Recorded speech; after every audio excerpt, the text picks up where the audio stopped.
Assalamualaikum warahmatullahi wabarakatuh. Selamat malam buat kita semua warga Universitas Andalas. Ya, hadirin semuanya yang hadir di pertemuan Zoom kita pada malam hari ini, kami mengucapkan terima kasih. Ini adalah edisi perdana dari Unan Inspiring, sebuah acara yang digelar dari Green Studio, dari Waverta Unan TV ya, Uda Munzir Bosnia. Dan yang menjadi host acara ini nanti adalah Uda Munzir Bosnia sendiri, dan saya Heni Herwina akan menjadi pendamping beliau. Bagaimana Uda? Ya, ini terima kasih ini. Alhamdulillah kita bisa mengadakan, kita namakan Unan Inspiring. Ya. Ini diharapkan ini bisa menjadi ya, bisa kita berbagi ke teman-teman yang lain. Warga Unan ini udah pada hebat-hebat gitu kan ya, tentu perlu kita expose sehingga tahu orang kemajuan Universitas Andalas, kemajuan warga Universitas Andalas. Mungkin ada kiat-kiat yang akan dibagi mungkin nanti dalam tujuan Unan Inspiring ini ya, Uda Munzir ya. Ya, tentu misalnya saja. Kiat sukses Sukses dari warga Universitas Andalas. Dan ini juga jadi ajang silaturahmi bagi kita, di mana di akhir minggu kita bisa bincang-bincang santai. Tapi kemudian mudah-mudahan bermanfaat. Bincang-bincangnya. Ya. Dan juga ini kita ini berada di Green Studio Universitas Andalas, Green Studio Fakultas Pertanian Universitas Andalas. Ini Green Studio ini dibangun dua bulan yang lalu, dan alhamdulillah 1 bulan yang lalu diresmikan oleh Pak Rektor kita. Ini dukungan yang luar biasa Pak Rektor untuk Fakultas Pertanian. Iya, dan Pak Rektor juga hadir malam ini bersama kita, insya Allah. Dan sahabat inspirasi, Bapak Ibu, mahasiswa, alumni, dan semua hadirin yang hadir pada malam hari ini, sahabat inspirasi, Unan Inspiring pada malam hari ini akan menghadirkan seorang tokoh, sosok, orang awak, keluarga besar Universitas Andalas juga yang saat ini sedang mendapatkan amanah sebagai rektor ya, Uda Munzir ya, persisnya di Universitas Yarsi Jakarta. Ya. Beliau adalah Bang Profesor Fasli Jalal. Profesor Dr. Fasli Jalal, dan malam ini kita akan memanggil beliau Bang Fasli ya, supaya lebih akrab. Mohon berkenan. Saya kira tidak ada yang tidak kenal sama beliau lagi. Ya. Bang Fasli, bagaimana kabarnya Bang?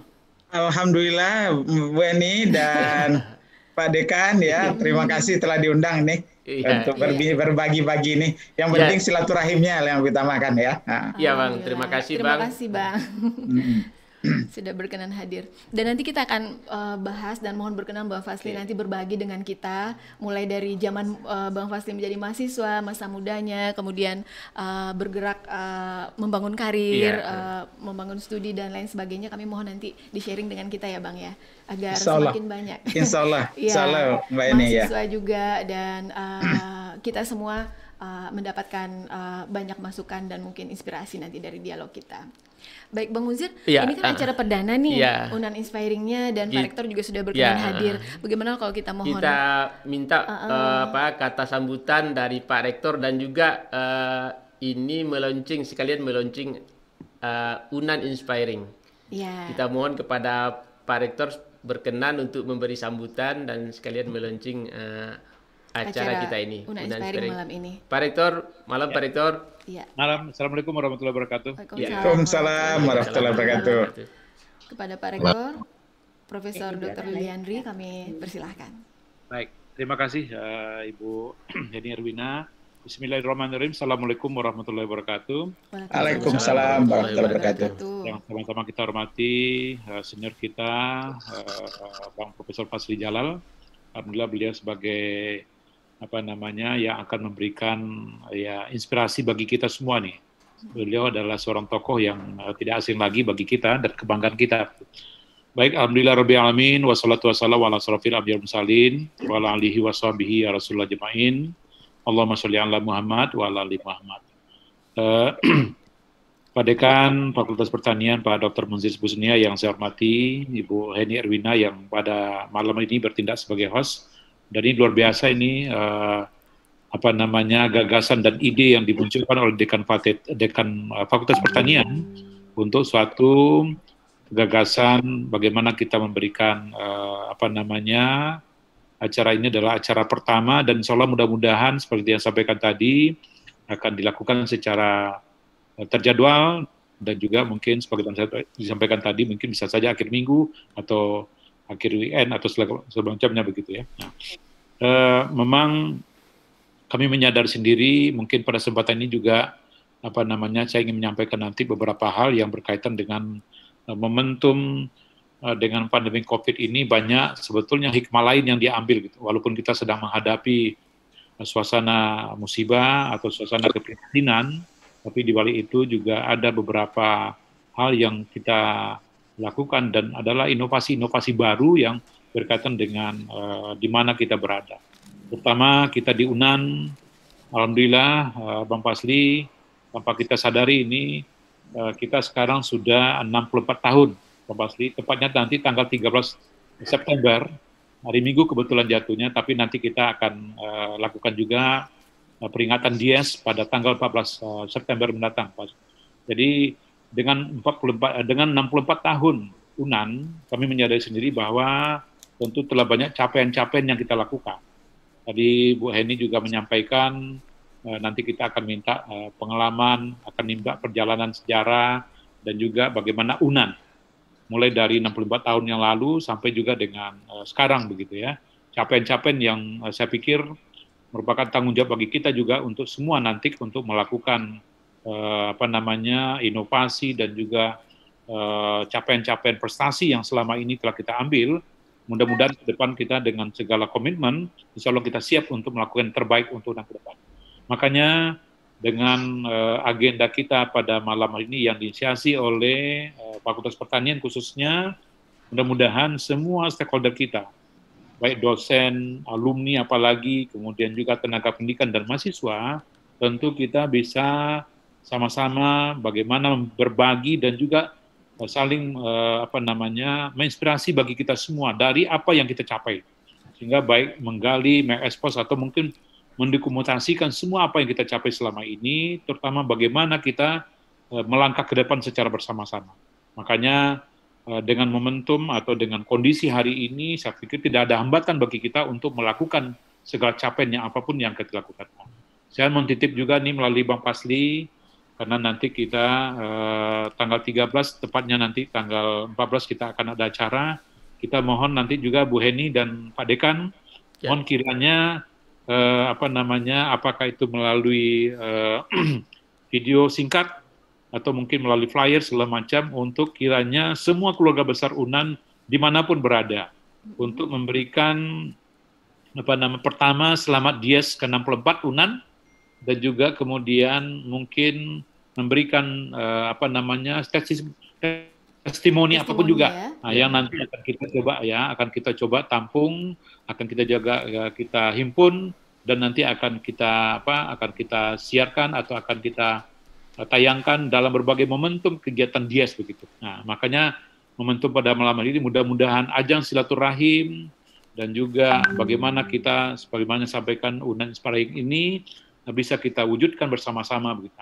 Saya mau nanti juga mungkin Bu Heni kita himbau dalam media ini atau Zoom meeting ini untuk kiranya semua keluarga besar UNAN minimal 1 menit untuk memberikan testimoni kepada UNAN ke depan. Siap. Nah, nanti itu bisa kita rekam. Silakan nanti mungkin saya membantu Pak Dekan dan juga Bapak Ibu yang lain bisa melalui WA-nya Pak Dekan atau WA-nya Heni nanti. Atau nanti kita akan sampaikan juga, sehingga kemudian ini menjadi menjadi semangat bagi kita, walaupun kita dihadapi pada kondisi pandemi hari ini, yang kebijakan kementerian masih kita 1 semester ini masih kuliah daring, tapi ini tidak menghambat kita untuk saling berbagi dan juga saling silaturahim melalui momentum atau melalui kegiatan-kegiatan seperti ini. Itu mungkin yang bisa saya sampaikan sebagai pengantar.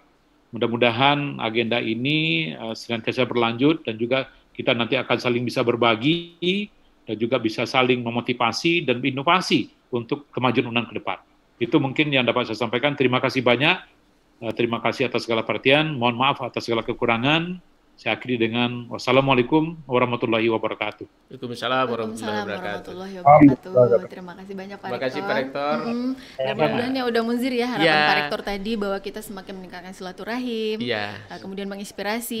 Kemudian terutama Unan Inspiring ini di launching di momen Dies Natalis Unan yang 2 hari lagi. 2 hari lagi kita Dies Natalis yang ke-64. 64 insyaallah. Jadi ini sekalian kita persembahkan kado ulang tahun untuk Universitas Andalas. Tapi ada juga ini, Beni. Bagaimana udah? Ada ini juga kita persembahkan untuk Bang Fasli Jalal. Nah, beliau berulang tahun 1 September 1000. Alhamdulillah, ini juga sebagai hadiah nih Bang. Selamat ulang tahun Bang Fasli. Acara Terima kasih banyak. Terima kasih ya. Selamat ulang tahun. Bulan September bulan baik. Insyaallah. Alhamdulillah ya. Tahunnya nggak boleh dikasih tahu ini. Jadi hampir dikasih tahu sama udah muzir. Udah ya. Enggak apa-apa lah ya. Boleh ya Pak ya. Makin tua kita makin sadar diri lah ya. Baik. Masya Allah doa-doa terbaik mudah-mudahan diwujudkan. Amin Beni ya. Baik, kita langsung pada sang inspirator aja udah mulai karena kita masuk setelah opening tadi dan kita sudah dibuka secara resmi juga oleh Pak Rektor dengan harapan-harapan baiknya untuk Unan Inspiring. Sekarang kita langsung kepada Bang Faslinya. Silakan. Kita kenalkan sedikit walaupun semuanya ini kita sudah kenal dengan abang Bang kita Fasli ini.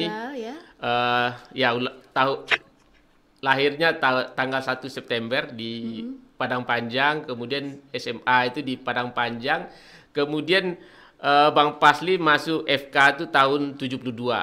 Berbagai prestasi beliau ukir selama menjadi mahasiswa, di antaranya sebagai Ketua Senat FK dan juga menjadi mahasiswa teladan FK tahun 77. Dan juga menjadi lulusan terbaik FK tahun 81. Wah, ini keren sekali nih. Selain aktivis, tapi juga bisa sangat baik di akademik ya. Dan juga pernah mengikuti pertukaran mahasiswa Indonesia Kanada tahun 79-80. Wah, subhanallah. Sekarang student mobility juga ada di program Universitas Andalas nih Bang. Ngikutin jejaknya Bang Fasli. Jadi kita ini minta pengalaman beliau selama mahasiswa itu gimana kok sebegitu-gitunya prestasi beliau gitu kan. Jadi ini saya kira perlu dibagi nih Bang kepada generasi muda bagaimana Bang Fasli sebagai mahasiswa ketika itu, waktu itu ya bisa dengan begitu mungkin ada trik-trik khusus atau mungkin prinsip hidup tertentu yang membuat Bang Fasli mampu menjadi mahasiswa yang sangat sibuk tentunya sebagai aktivis, tetapi nilainya luar biasa, bahkan menjadi lulusan terbaik di Fakultas Kedokteran lagi. Bagaimana Bang?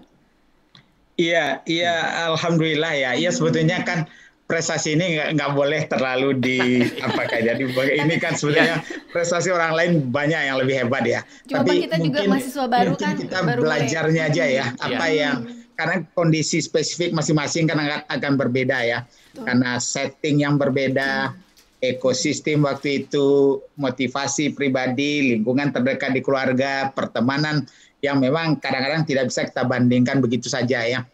Tapi kalau saya boleh menyampaikan, saya sebetulnya termasuk orang daerah ya. Bayangkan dari dulu SMA saya 1,5 tahun pertama di Solo. Boleh katakan jarang sekali lulusan Solo masuk dokteran gitu ya. Kemudian 1,5 tahun pindah saya ke Padang Panjang, tamat di Padang Panjang. Padang Panjang memang mutu pendidikannya relatif lebih kuat lah ya, karena ketat sekali di sana, karena dingin ya. Jadi kita kalau malam tuh ya terpaksa belajar aja ya. Kemudian masuk ke kedokteran. Kebetulan kedokteran itu sebetulnya sangat tidak memungkinkan kalau kita lihat dengan peristiwa sebelum-sebelumnya. Karena dulu itu kan ada biaya masuk, biaya pembangunan, kemudian SPP-nya mahal. Persis tahun saya tamat itu ada sebuah kebijakan bahwa tidak lagi memberikan dana pembangunan, semua yang lulus masuk, lulusnya transparan, dan biaya SPP-nya sangat rendah. Sehingga orang tua saya yang sudah pensiun dari pegawai negeri kemudian diminta oleh Ibu Rahmah El Yunusiah menjadi kepala sekolah di Dinia Putri, akhirnya berani untuk membolehkan saya ikut tes. Nah, karena kita tahu di daerah itu kurang sekali akses terhadap informasi, bimbingan-bimbingan belajar kurang, Maka saya mulai menimba pelajaran itu dengan pindah ke Padang lebih cepat. Saya dekati orang-orang yang sudah tingkat 1, saya ajak mereka untuk berdialog, saya pinjam bukunya, dan itu yang saya persiapkan. Akhirnya saya terpilih 1 dari 50. Saya lihat ada 2 teman saya hadir di sini, Wiardi Triman sama Azwar ya. Jadi kami ini adalah 50 orang yang waktu itu dapat kenikmatan, tidak ada dana pembangunan, SPP sangat rendah. Kita betul-betul orang-orang miskin masuk melenggang waktu itu ke kedokteran. Tapi waktu masuk kedokteran kan kita ini kan baru angkatan yang aneh gitu ya. Jadi tentu dengan yang lain-lain itu mereka relatif tajir gitu ya, dan apalah keluarga-keluarga yang mampu. Jadi memang saya tertati-tati juga waktu menyesuaikan diri itu. Tapi karena itulah saya mencoba lihat bagaimana pengenalan pertama itu adalah di Posma. Waktu itu Posma itu punya ritual yang sangat ketat gitu ya, dengan segala penderitaannya, tapi pembelajarannya juga cukup banyak. Dan kami mempunyai keakraban yang luar biasa, baik kami yang sama-sama menderita Posma, maupun dengan senior-senior yang sesudah keganasan mereka pada waktu Posma itu berubah menjadi kakak-kakak yang sangat ramah pada kita, menjamkan buku, menanyakan kalau ada kesulitan, yang kita tidak duga. Jadi waktu itu saya mulai aktif di Posma. Jadi tahun berikutnya saya sudah jadi panitia sambil aktif di HMI. Saya memang melihat salah satu upaya kita adalah memperluas wawasan, tidak hanya sama kedokteran, karena itu saya masuk HMI, saya rajin di Wisma waktu itu, dan kemudian 2 lini ini, lini ekstra dan lini intra ini saya jadikan bagian. Saya di tingkat 1, tingkat 2 itu sudah mulai aktif di DPM mulanya, kemudian mulai di Senat Mahasiswa sebagai pengurus. Nah, rekan-rekan sekalian, jadi kalau boleh saya sarankan pada mahasiswa, ya memang saya lihat dunia udah beda ya. Kalau kita lihat betapa ketatnya jadwal mahasiswa sekarang, sehingga tidak ada kesempatan untuk kadang-kadang untuk berekspresi, melakukan kontemplasi, membaur dengan masyarakat, melakukan kegiatan-kegiatan yang sesuai dengan kesenangan mereka. Kalau kita lihat siklus, kalau udah masuk kampus nampaknya itu sangat sedikit. Nah, memang ini Pak Rektor harus menjadi pertanyaan juga kita, bagaimana UKM ini walaupun terbatas waktunya tapi quality time. Jadi bagaimana tetap di waktu yang terbatas tadi mereka bisa tetap mengembangkan bakat, minat dan potensinya. Karena itu bukalah selebar mungkin peluang itu, dan dengan kampus Merdeka ini sebetulnya saya lihat ada peluang mereka untuk mengekspresi 1 semester malah ya, apa mereka senang dengan peneliti, apakah senang dengan pengabdian masyarakat atau lagi tugas-tugas kemanusiaan, apakah mereka juga mau menjadi dan kemudian melakukan pendampingan. Nah, kalau ini diberi wawasan sejak dari orientasi, mudah-mudahan nanti mereka melihat oke, kuliah ketat, tapi di luar itu ada peluang, dan kemudian libur ini mungkin bisa kita strukturkan lebih baik. Jadi kalau libur misalnya libur besar kita kapan, misalnya Agustus ya, saya nggak tahu sekarang berapa lama. Jadi kalau ada 1,5 bulan, jadi sebetulnya mulai hendaknya kita perkenalkan peluang-peluang mereka untuk mengisi sebagian paling tidak dari libur itu. Nah, saya melihat Pak Rektor, bisakah misalnya antar kampus saling menjamin. Jadi kalau mahasiswa Papua datang ke Padang selama sebulan atau 15 hari, kita tanggung asramanya, kita tanggung makannya, apa segala macam, transport mereka, kemudian tapi resiprokalnya mahasiswa kita datang ke sana. Jadi kalau ini kita lakukan, jadi dan kemudian kita isi 15 hari atau 1 bulan itu, jam demi jam, bagaimana mereka mengenal budaya, mengenal perbedaan, mengenal keindahan daripada pluralisme di Indonesia ini, mudah-mudahan antar kampus tadi diam-diam mereka dan sirkulasi saling mengenal ke-Indonesiaan itu makin dasar.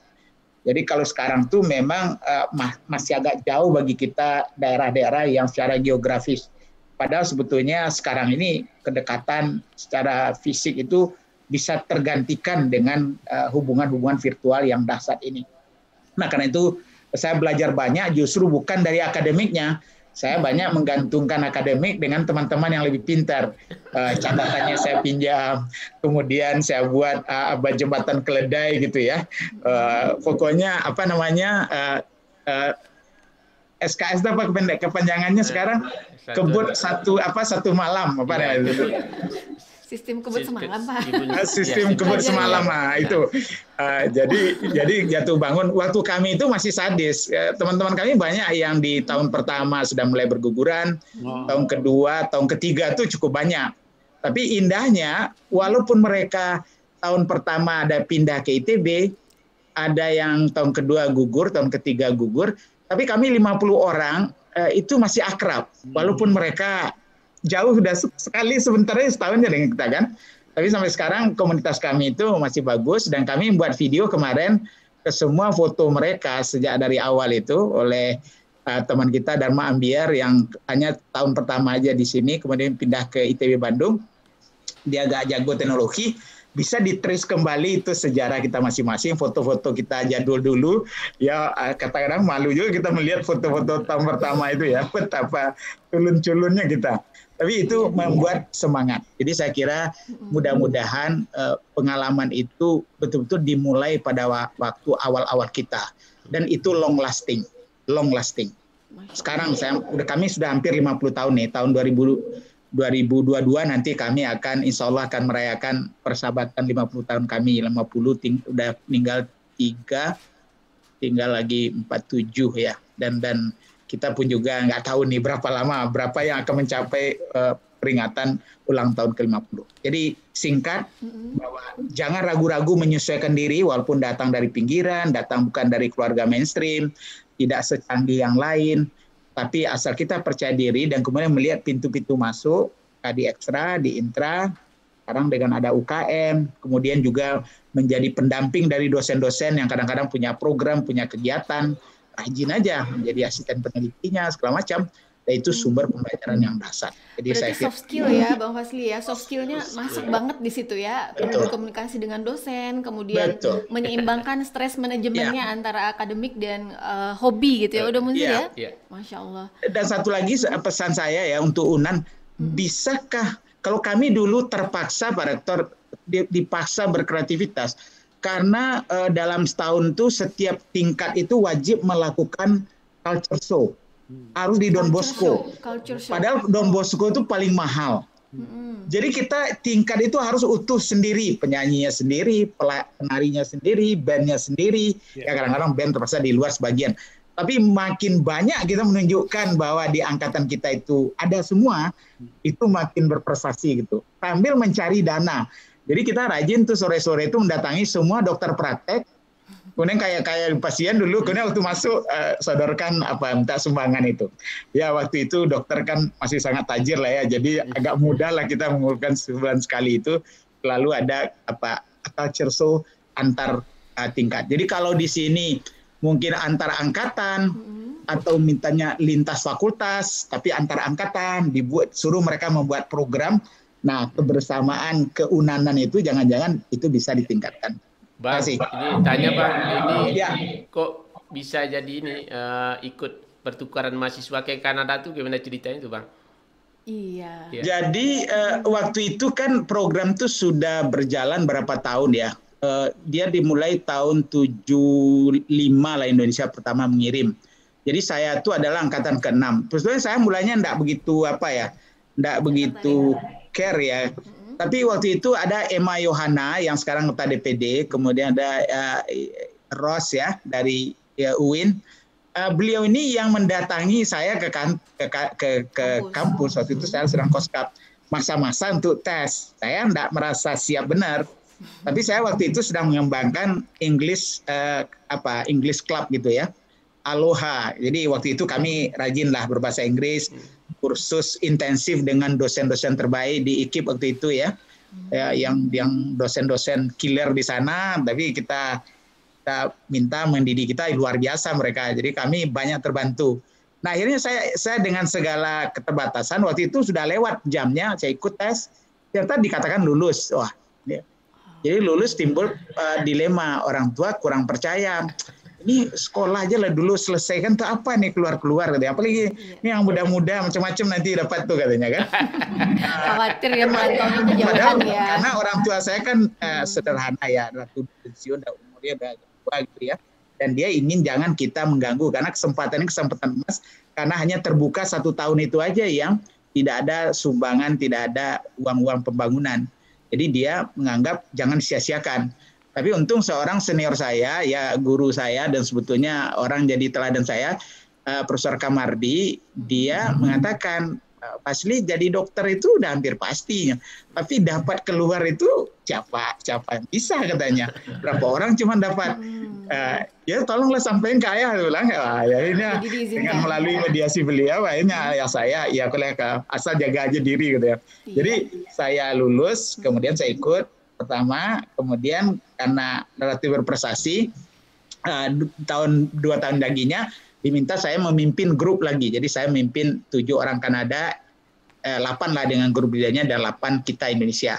Kemudian 2 tahun berikutnya, tahun 83, saya diminta menjadi nasional koordinator. Jadi kami punya 8 grup di 2 provinsi, di Kanadanya 2 provinsi, di 4 kota, di Indonesia di 2 provinsi, di 4 desa terpencil. Jadi settingnya 4,5 bulan di Kanada, 4,5 bulan di Indonesia. Jadi 1 kali program itu 9 bulan. Jadi saya keluar dari sistem 3 kali 9 bulan, termasuk meninggalkan Koskap. Sehingga akhirnya saya tamat itu jauh di belakang dari angkatan saya. Karena sudah meninggalkan 9 bulan, kemudian untuk ikut antri lagi kita dilempar ke belakang. Karena waktu itu masuk Koskap itu masih antri. Tapi seperti Pak Kamardi katakan, ya jadi dokter itu sudah hampir pastilah. Untuk dapat pengalaman itu ternyata luar biasa. Sulit dicari Bang ya. Dan yang indahnya, Aninda ya, ternyata waktu saya jadi koordinator, saya iseng-iseng, saya di British Columbia, Kanada ya, saya ambil tes TOEFL waktu itu.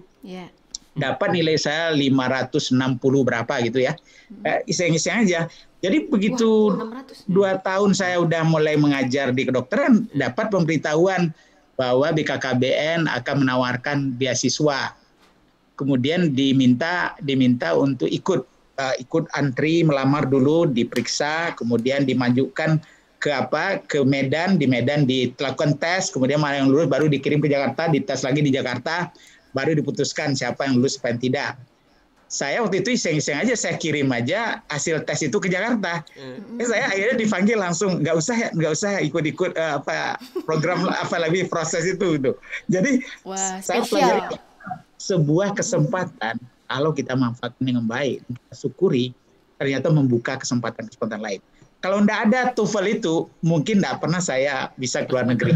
Itu hanya karena ikut program yang tadi orang tua agak meragukan, ya kan? Karena tadi, ini kayaknya kok kurang akademik lah. Seakan-akan ini ke desa, rame-rame sama pemuda, nanti macam-macam kejadian. Kayak pertukaran budaya gitu ya Bang Fazli ya kegiatannya. Betul. Jadi dia cross cultural understanding, leadership, language learning, dan kemudian yang tidak kalah penting adalah bagaimana kita belajar bahasa. Jadi kita minta belajar bahasa Inggris, kemudian bahasa Prancis sedikit, mereka belajar bahasa Indonesia. Jadi yang menarik, setiap proses itu diterjemahkan dalam 3 bahasa. Jadi kalau ada teman yang marah, dia mau maki-maki gitu ya, stop, terjemahkan dulu, akhirnya marahnya menjadi hilang gitu.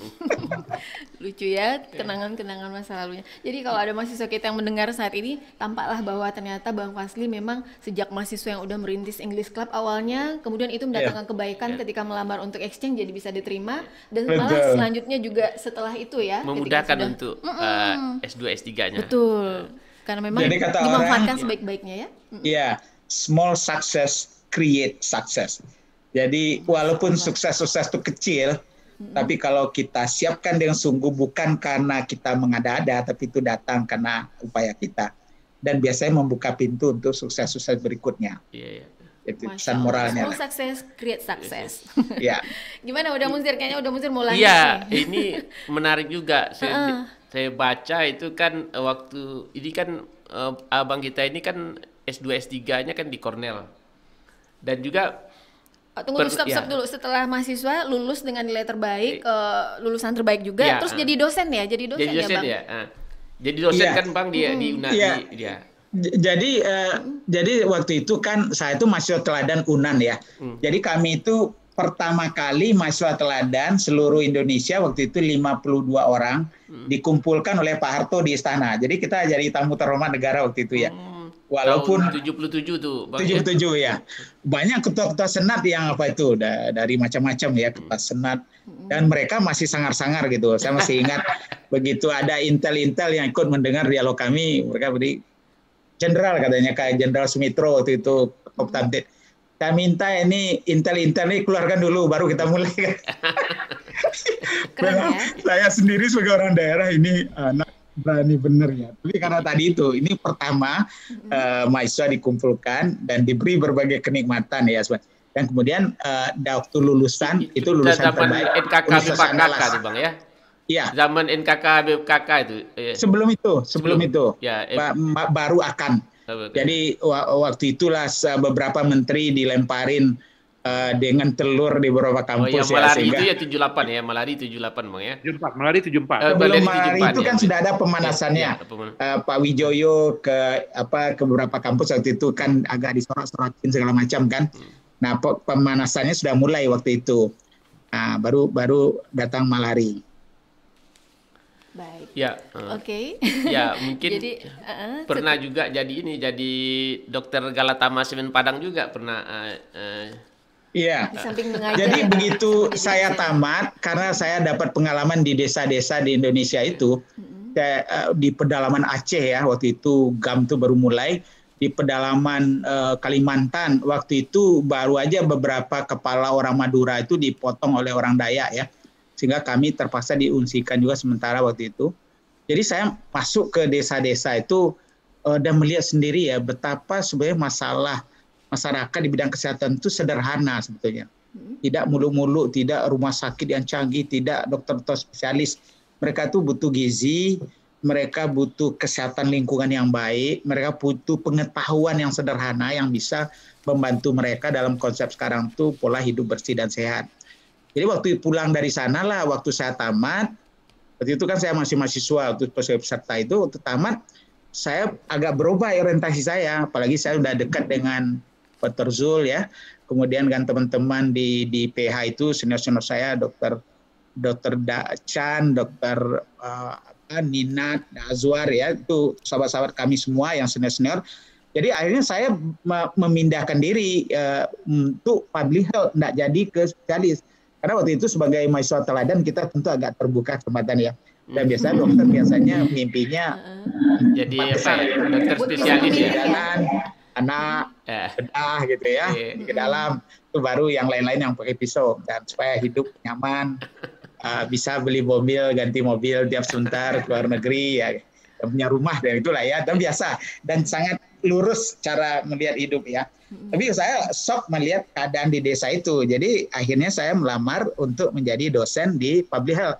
Tapi karena waktu itu Dr. Zul sedang membangun gizi, nah beliau yang pertama, saya menggabung, karena saya sangat tertarik dengan motivasi perjuangan Dr. Zul. Dr. Zul waktu saya ketua senat, dia adalah wakil dekan 3, dan bagaimana gaya hidup beliau, contoh-contoh yang dia berikan, komitmen beliau kepada isu-isu kemasyarakatan, membuat saya jatuh cinta total sehingga saya memilih gizi. Orang heran, ini mau makan apa nanti nih katanya kan, karena prakteknya nggak jelas ya kan, praktek masyarakat kan nggak ada uangnya.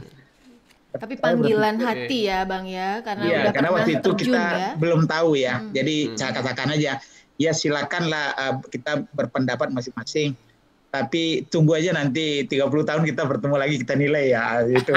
Jadi alhamdulillah ternyata apa yang saya bayangkan itu agak mendekati kenyataan, karena bergerak di masyarakat ternyata kita punya peluang yang lebih luas ternyata. Jadi ada keberanian memilih juga di situ ya Bang. Betul.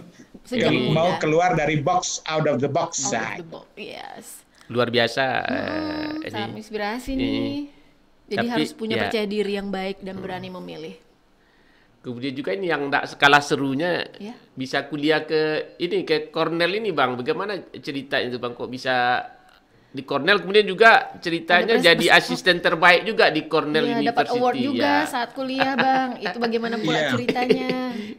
Jadi waktu ke Cornell itu kan karena tawaran dari BKKBN ya. Karena itu Pak Haryono Siono itu salah satu mentor dan role model saya ya. Karena dia punya visi, walaupun anggarannya itu adalah kerjasama dengan Amerika, diberikan kepada BKKBN, tapi beasiswa itu tidak dikantongi sendiri oleh BKKBN untuk stafnya, tapi diberikan ke banyak pihak, ke TNI, ke universitas, ke tokoh masyarakat. Nah, saya termasuk yang dari universitas.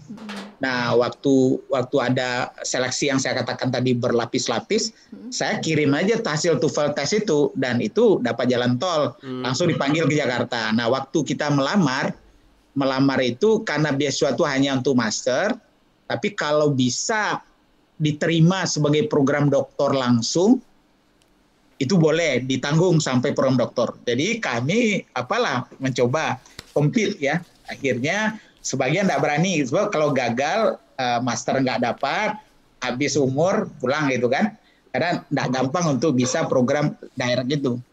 Saya berani aja, saya kirim surat ke Cornell, saya sampaikan berbagai CV saya di mahasiswa, di berbagai kegiatan sebelum itu, termasuk Galata Semen Padang, pekerjaan di berbagai bidang itu. Ternyata mereka sangat tertarik justru kepada siapa kita itu ketimbang IPK. Nah, Pak Rektor, saya minta kalau bisa bantu siswa ini sejak dari hari pertama, kemudian bulan-bulan, semester demi semester, sampai akhir tahun, sampai akhir selesainya nanti dia punya CV yang kaya. Dia menjadi panitia di mana saja, dia melakukan pengabdian apa saja, dia ikut kegiatan kampus apa saja. Jadi makin banyak nanti CV itu, nanti kita tinggal menyamarikan aja, dia mau berminat untuk menyambung kemana nanti diambil yang gist-nya kata orang, yang inti-inti. Dan itu oleh admission committee itu sangat penting. Lebih berharga kita ajarkan IP. Saya waktu itu agak frustrasi karena teman-teman di Jakarta dan panitia mengatakan, Pak Fasli ini tidak akan mungkin diterima nih. Kenapa? Ya nilainya rendah sekali, nilai itu 6, 7 itu udah luar biasa. Nggak ada nilai 8 di kami itu. Kalau 5, 4 nggak lulus kan. 6 itu nilai lulus. 7 itu udah luar biasa. Jadi walaupun saya masuk teladan. Untuk dosen itu Bang. Kalau 7 itu dosen. Itu makanya. Itulah. Jadi waktu dilihat transkrip saya, semua kaget. Ini apa ini sampah aja isinya. Nggak mungkin ini katanya. Tapi akhirnya terbantu waktu saya ceritakan prestasi tadi itu. Jadi saya harapkan anak-anak UNAN jangan kita kikir untuk memberikan pengalaman, menuliskan pengalaman itu, dan membuat mereka selalu mampu melakukan refleksi apa yang dia tangkap dari pengalaman itu, karena cara dia menyampaikan pada wawancara itu menjadi sangat penting. Jadi tidak sekedar banyaknya kegiatan, tapi dia harus memang dari hatinya, passionnya ada, kemudian dia mampu melakukan refleksi dan mampu menyampaikan nanti apa yang dia dapat dari pengalaman itu. Ya, karena pertanyaan kalau keluar itu pertama statement of purposes ya, satu halaman yang solid. Kenapa kita mau sekolah, apa yang mau kita capai, kemudian untuk apa itu nanti, dan apa kontribusi kita yang jelas pada masyarakat. Jadi 4 paragraf itu dalam satu halaman. Kalau itu sudah dibuat oleh mahasiswa kita di awal, itu kemungkinan dapat LOE-nya tinggi. LPDP-nya akan mudah dapat. Apalagi jumlah beasiswa LPDP sekarang kan sangat besar ya. Catat. Kalau mahasiswa tuh catat ya trik-triknya ya.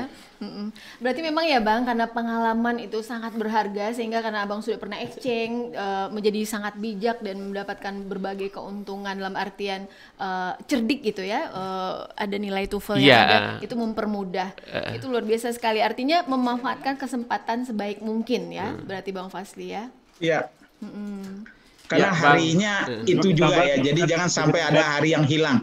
Pesan saya kepada mahasiswa itu aja, jangan sampai menyesal kita nanti, loh kenapa saya enggak dalami itu dulu ya, sekarang baru ketahuan. Nah, jadi walaupun itu akan terjadi juga nanti ya, tapi kalau kita udah merasa semua kesempatan terbaik sudah kita gunakan, ya rasanya apapun yang terjadi udah yang Maha Kuasa lah. Jadi saya kira mahasiswa UNAN saya yakin akan punya sikap itu, dan nanti kita tunggu luarannya akan luar biasa nanti. Amin.